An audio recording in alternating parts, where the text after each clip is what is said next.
ବିରାଟରେ ସାମ୍ବାଦିକ ସମ୍ମିଳନୀ ପୁରୀ ଛଟେଇ କର୍ମଚାରୀଙ୍କ ଅନ୍ଧାର ହେବାକୁ ଥିବା ଭବିଷ୍ୟତ ପାଇଁ ପଦକ୍ଷେପ ଗ୍ରହଣ କରିବାକୁ ଦାବିପତ୍ର ପ୍ରଦାନ କରିବା ସହ ପୁନର୍ବିଚାର ପାଇଁ ଅନୁରୋଧ କରିଛନ୍ତି। ଦାବିପତ୍ର ଓ ଅନୁରୋଧକୁ ଅଗ୍ରାହ୍ୟ ଦେଇ ରାଜ୍ୟ ସ୍ୱାସ୍ଥ୍ୟମନ୍ତ୍ରୀଙ୍କ ସହ ପୁନଃ ନିଯୁକ୍ତି ବ୍ୟବସ୍ଥା ସମ୍ପର୍କରେ ଆଲୋଚନା କରିବି ଯଦି ଦାବ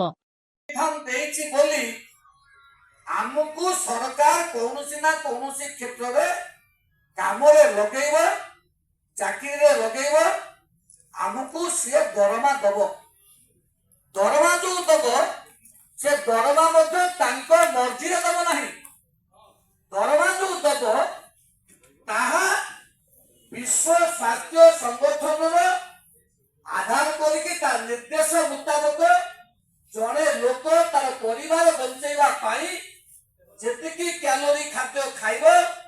ଏବଂ ଯୋଉଠି ସେ ଘରେ ରହିବ, ଯୋଉ ଜିନିଷ ପତ୍ର ପିନ୍ଧିବ, ଯୋଉ ପିଲାଙ୍କୁ ପାଠ ପଢେଇବ ଆଉ ତାର